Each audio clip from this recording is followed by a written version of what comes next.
मेरे साथ बोलेंगे जय जय श्री राम, जय जय श्री राम, जय जय श्री राम, जय जय श्री राम, जय जय श्री राम, जय जय श्री राम, जय जय श्री राम, जय जय श्री राम।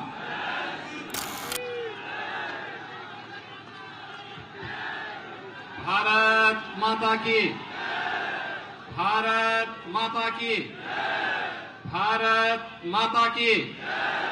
वंदे वंदे वंदे। सोनीपत और राई के लोगों को उत्तर प्रदेश वासियों की ओर से राम राम।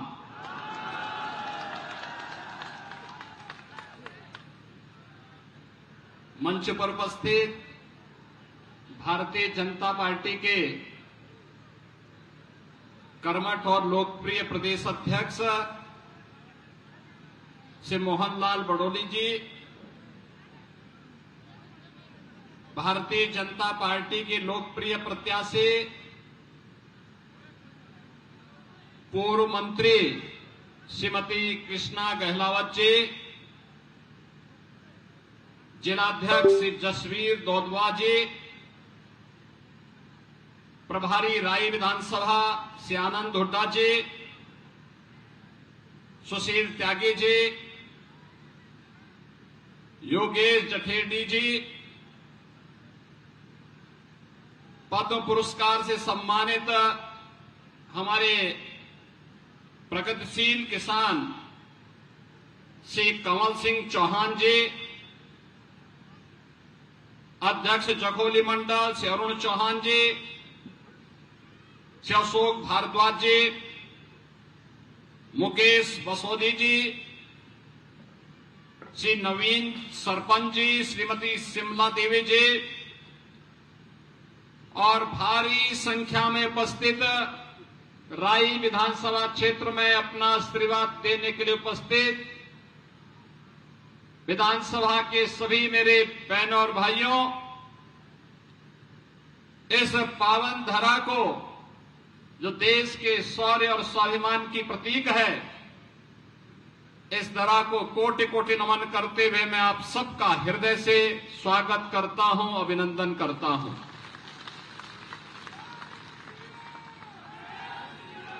ये मेरा सौभाग्य है कि जब मैं यहां पर मंच पर आ रहा था तो मुझे सबसे पहले मंच पर आने के पूर्व स्वदेश और स्वधर्म के लिए अपना सर्वस्व न्यौछावर करने वाले राष्ट्र नायक महाराणा प्रताप के श्री चरणों में नमन करने और पुष्पांजलि करने का सौभाग्य प्राप्त हुआ। मैं अभिनंदन करता हूं आपका कि राष्ट्र नायकों का सम्मान कैसे होना चाहिए।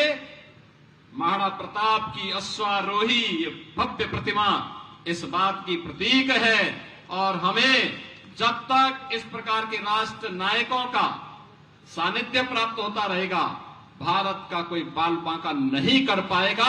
यह कहते हुए आज मुझे आप सबके बीच में प्रसन्नता की अनुभूति हो रही है। बहनों और भाइयों, महाराणा प्रताप ने उस समय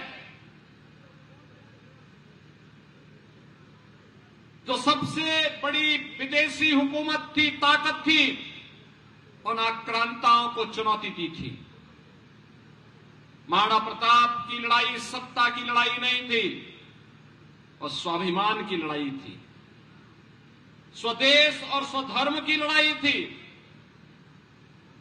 उन्होंने कहा था उस समय भी कि सत्ता के लिए नहीं, अगर उन्हें केवल सत्ता ही प्यारी होती तो एक बार केवल अकबर ने तो उन्हें कहा था, एक बार केवल महाराणा लिख के ही दे दे कि हम दिल्ली के अधीन कार्य करेंगे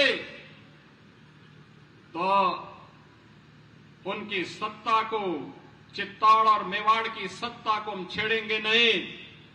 लेकिन महाराणा ने कहा नहीं, इसकी युद्ध के मैदान में इसका फैसला होगा।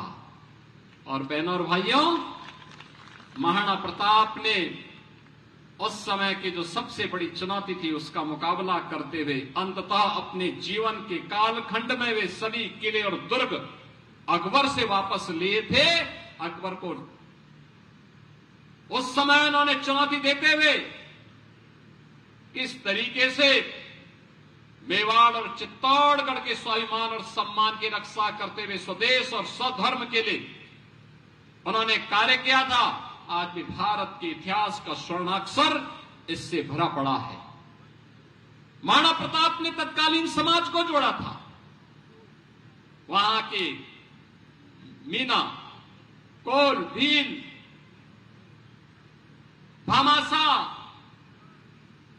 जैसे दानवीरों ने उनके साथ सहयोगी बनकर के उस समय भारत की रक्षा के लिए अपना सर्वस्व न्यौछावर किया था।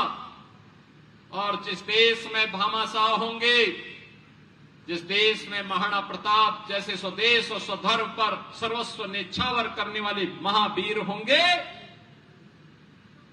उस देश का कोई बाल बांका नहीं कर सकता है। और आज जब हम राई की इस विधानसभा क्षेत्र में आए हैं आप सबका आह्वान करने के लिए, बहनों और भाइयों, ये चुनाव की लड़ाई भी हम लोगों के लिए कहीं न कहीं एक भारत श्रेष्ठ भारत के प्रधानमंत्री मोदी जी के विजन को आगे बढ़ाने का ही एक लड़ाई है। आपने बदलते हुए हरियाणा को देखा होगा, हरियाणा की बदलती हुई तस्वीर को देखा होगा। डबल इंजन सरकार के समय हरियाणा में जो परिवर्तन हुआ है, इस परिवर्तन को देखा होगा। परिवारवाद से ऊपर उठ करके, मत और संप्रदायवाद से ऊपर उठ करके देश के लिए कार्य करने का जज्बा हो, तब देश बनता है, तब जनता जनार्दन का आशीर्वाद प्राप्त होता है। मैं पूछना चाहता हूं, कांग्रेस हो, इन लोग हो या फिर आम आदमी पार्टी, बहनों और भाइयों, इन लोगों के एजेंडे में कहीं देश नहीं है, आम नागरिक नहीं है, गांव नहीं है, किसान नहीं है, नौजवान नहीं है, आधी आबादी, महिलाओं की आधी आबादी नहीं है। इनका एजेंडा तो संकीर्ण एजेंडा है। इनका एजेंडा तो बांटो और राज करो का एजेंडा है। इनका एजेंडा बांटने वाला है। याद करिए, ये वही कांग्रेस है जिसने कश्मीर में धारा 370 लगाई थी। 370 के खिलाफ सबसे पहले आवाज उठाई थी भारतीय जनसंघ ने। डॉक्टर श्यामा प्रसाद मुखर्जी जी के नेतृत्व में नारा बुलंद हुआ था, एक देश में दो प्रधान, दो निशान और दो विधान नहीं चलेंगे, नहीं चलेंगे। और डॉक्टर श्यामा प्रसाद मुखर्जी के उस सपने को साकार किया है प्रधानमंत्री मोदी जी ने। कश्मीर में धारा 370 को हमेशा के लिए समाप्त करके आतंकवाद की ताबूत पर अंतिम कील ठोकने का काम किया है। आतंकवाद अब अपनी अंतिम श्वास ले रहा है। यह आतंकवाद और उग्रवाद को पनपाया किसने? ये कांग्रेस का डीएनए है जो आतंकवाद और नक्सलवाद को पनपाया है। लेकिन भारतीय जनता पार्टी उसका सफाया कर रही है, पूरी तरह सफाया कर रही है। बहनों और भाइयों, मैं आपसे ये कहने के लिए आया हूं, कांग्रेस धारा 370 नहीं हटाई क्योंकि उसे मुस्लिम वोट चाहिए था। कांग्रेस जाति, मत और पंथ के आधार पर, संप्रदाय के आधार पर देश को बांटने वाली पार्टी है। क्षेत्र और भाषा के आधार पर देश को बांटने वाली पार्टी है। आपने राहुल गांधी का कार्य देखा होगा। जब देश में रहते हैं, उत्तर प्रदेश में आएंगे तो हरियाणा को कोसेंगे, केरल में जाएंगे तो उत्तर प्रदेश को कोसेंगे, और जब नानी के घर इटली जाएंगे तो भारत को कोसते हैं। देश में संकट आता है तो इनको नानी याद आती है, तब भारत की 140 करोड़ जनता जनार्दन याद नहीं आती है। बहनों और भाइयों, एक और देश के खिलाफ इतना शत्रुता का भाव रखने वाली कांग्रेस है, परिवारवाद से जकड़ी हुई इन लोग है, आम आदमी पार्टी है, जो जेल और बेल के चक्कर में ही अभी पड़े हुए हैं, जिनका कोई ठिकाना नहीं है, जिनको केवल वादा खिलाफी करना ही जिनका एकमात्र पहचान बन चुकी है।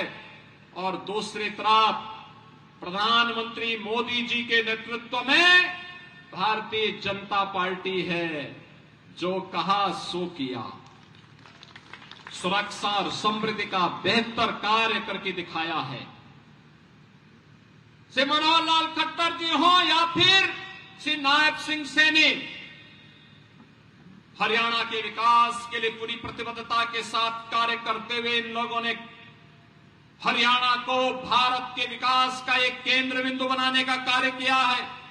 अभी मैं आया हूं यहां पे, सबसे पहले मैंने यहां देखा है, जैसे ही मैं सोनीपत में आया, यहां पे इस राई में आया हूं, मुझे यहां के स्पोर्ट्स यूनिवर्सिटी के दर्शन हुए। स्पोर्ट्स यूनिवर्सिटी, देश के अंदर 3 स्पोर्ट्स यूनिवर्सिटी बन रही है, एक हरियाणा में और एक हम यूपी में बना रहे हैं। यूपी में भी एक स्पोर्ट्स यूनिवर्सिटी बन रही है। बहनों और भाइयों, सोनीपत हो या पानीपत या बागपत, याद करिए, ये वे क्षेत्र हैं जो आज जनपद के रूप में हैं, जिनको कभी पांडवों ने दुर्योधन से कहा था कि भाई 5 गांव, भगवान कृष्ण ने कहा था 5 गांव दे दो, 5 गांव दे दो, संतुष्ट हो जाएंगे पांडव, युद्ध नहीं होगा। लेकिन दुर्बुद्ध दुर्योधन कहां मानने वाला था, महाभारत का युद्ध करवा दिया, और फिर परिणाम क्या होना था जो सबके सामने है। बहनों और भाइयों, मैं आज आप सबसे आह्वान करने के लिए आया हूं, भारतीय जनता पार्टी ने जो कहा सो करके दिखाया। रोजगार की बात होती है, किसान को किसान सम्मान निधि की बात होती है, गरीब के लिए आवास की बात होती है, गरीबों के लिए फ्री में राशन की बात होती है, और 1 डिस्ट्रिक्ट 1 मेडिकल कॉलेज बनाने की बात होती है। अन्यथा कांग्रेस के समय में एक मेडिकल कॉलेज किसी एक कोने में बनता था, लोग मानते थे चलो हो गया।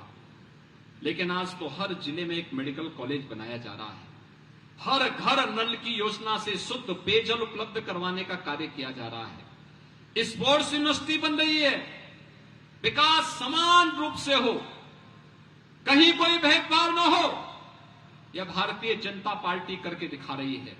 और बहनों और भाइयों, आज इसी भाव के साथ हम सब आपके बीच में आए हैं। श्रीमती कृष्णा गहलावत जी को भारतीय जनता पार्टी ने एक लोकप्रिय प्रत्याशी के रूप में आपके बीच में उतारा है, और मैं उत्तर प्रदेश से केवल आपसे यही अपील करने के लिए आया हूं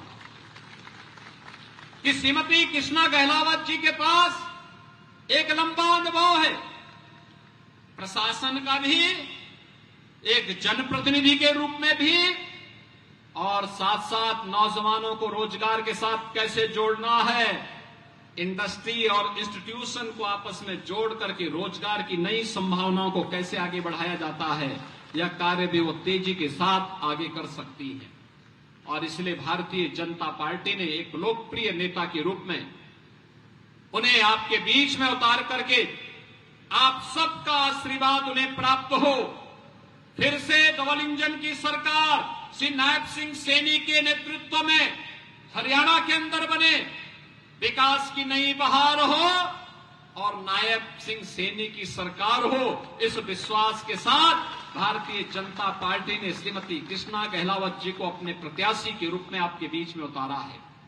आप सबसे मेरी अपील है, आपका आशीर्वाद भारतीय जनता पार्टी को प्राप्त होगा, सभी का प्राप्त होगा, सभी माताएं भी बताएं प्राप्त होगा। लेकिन आशीर्वाद तब प्राप्त मैं मानूंगा आप तो यहां पे बोल कर कार्य करेंगे ही। आप में से हर मतदाता अपने साथ 10 नए वोट को ले जाकर के मतदान केंद्र में ले जाकर के कमल चुनाव चिन्ह पर वोट डलाने में योगदान करेंगे। करेंगे करेंगे। हर एक मतदाता मतदान करके यहां पर कमल चुनाव चिन्ह पर भारतीय जनता पार्टी को विजयी बनाने के लिए अपना योगदान देगा। सभी लोग सहमत हैं? बहनों और भाइयों, आपके इस आशीर्वाद के लिए मैं आपका अभिनंदन करता हूं। आपसे अपील करता हूं श्रीमती कृष्णा गहलावत जी को भारी बहुमत से विजयी बनाने की अपील आप सबसे करते हुए